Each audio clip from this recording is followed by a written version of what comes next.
माझे प्रिय बंधूंनो आणि भगिनींनो, जसं की तुम्हाला माहीत आहे की आपलं हे जे चॅनल आहे आओ कुराण समजे, त्याच्यावर आपण जे कुराण मजीद जे पवित्र ग्रंथ आहे त्याच्यामधलं जे दुसऱ्या क्रमांकाचा अध्याय आहे सूर्य बकरा, तर आपण प्रत्येक व्हिडिओमध्ये काही श्लोकांचा संदेश आणि त्यांचा जे अर्थ आहे ते समजण्याचा प्रयत्न करतो.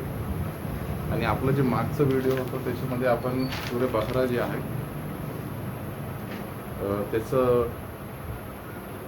श्लोक क्रमांक 142 आणि 143 बघितलं होतं. आणि त्याच्यामधून जे मुख्य धडे आपण शिकलो होतो त्याच्यामध्ये नंबर 1, अल्लाहच्या आदेशाचे पूर्ण पालन आवश्यक आहे. नंबर 2, इस्लाम संतुलन आणि मध्यम मार्गाचा धर्म आहे. नंबर 3, खरी श्रद्धा परीक्षेच्या वेळी दिसते. नंबर 4, सहाबा आज्ञा पालनाचे सर्वोत्तम उदाहरण होते. आणि नंबर 5, अल्लाह आपल्या बंद्यांवर अत्यंत दयाळू आहे. तर आतापर्यंत तुम्ही चॅनलला सबस्क्राईब केलं नसेल तर सबस्क्राईब करून टाका, जेणेकरून तुम्हाला पुढचे व्हिडिओज सहजपणे मिळतील. आता आज आपल्याला जे पुढचे श्लोक आहे, श्लोक क्रमांक 144 आणि 145 बघायचं आहे. तर श्लोक क्रमांक 144चा मराठीत अर्थ असा होतो: हे पैगंबर, आम्ही तुमचा चेहरा वारंवार आकाशाकडे वळताना पाहत आहोत, म्हणून आम्ही तुम्हाला त्या किबल्याकडे वळू ज्यामुळे तुम्ही संतुष्ट व्हाल. म्हणून आता तुमचा चेहरा काबा म्हणजे मस्जिद हराम कडे वळवा आणि तुम्ही कुठेही असाल तुमची तोंडे त्याच दिशेला वळवा.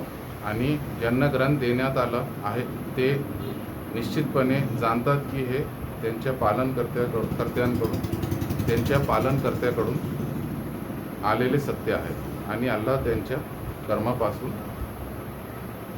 अनभिज्ञ नाही.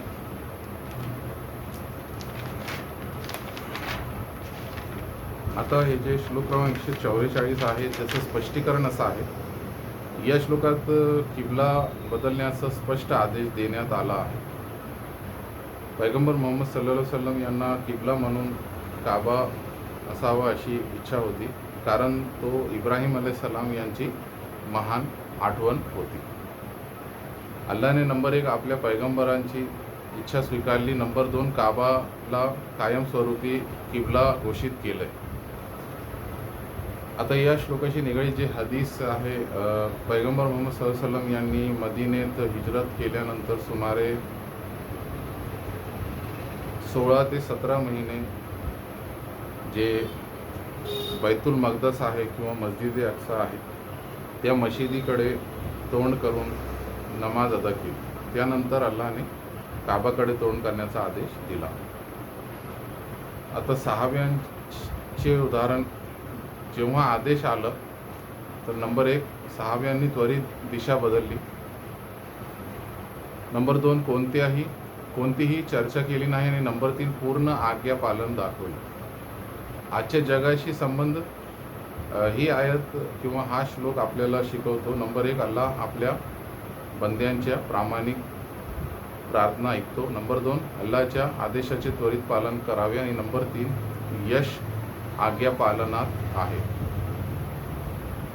त्याच्यानंतर आता हे जे श्लोक क्रमांक 145 आहे त्याचा मराठीत अर्थ असा आहे की, आणि जरी तुम्ही ग्रंथधारक लोकांसमोर सर्व प्रकारची चिन्हे आणली तरी ते तुमच्या किबल्याचे अनुसरण करणार नाही आणि तुम्हीही त्यांच्या किबल्याचे अनुसरण करणार नाही. तसेच ते एकमेकांच्या किबल्याचेही अनुसरण करत नाही. आणि जर ज्ञान आल्यानंतरही तुम्ही त्यांच्या इच्छांचे अनुसरण केले तर तुम्ही निश्चितच अन्यायी ठराल. आता या श्लोकाचं स्पष्टीकरण असं आहे की हा श्लोक एक महत्त्वाचे सत्य सांगतो. नंबर 1, प्रत्येकजण सत्य स्वीकारत नाही. नंबर 2, काही लोक अहंकार, पूर्वग्रह किंवा स्वार्थामुळे सत्य नाकारतात. अल्लाहने पैगंबर मोहम्मद सल्लल्लाहु अलैहि वसल्लम यांना सांगितले, नंबर 1, सत्यावर ठाम राहा. आणि नंबर 2, लोकांना खुश करण्यासाठी धर्मात बदल करू नका.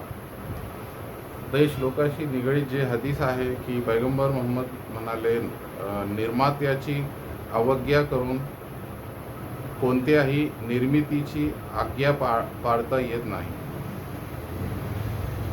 आता सहाव्यांचे उदाहरण अबू बकर रझियल्लाहु ताला अन्हु आणि उमर बिन इब्ने खत्ताब रझियल्लाहु ताला अन्हु. नंबर 1 सत्यावर ठाम राहिले. नंबर 2 समाजाच्या दबावामुळे धर्म बदलला नाही. नंबर 3 अल्लाची प्रसन्नता लोकांच्या प्रसन्नतेपेक्षा महत्त्वाची मानली.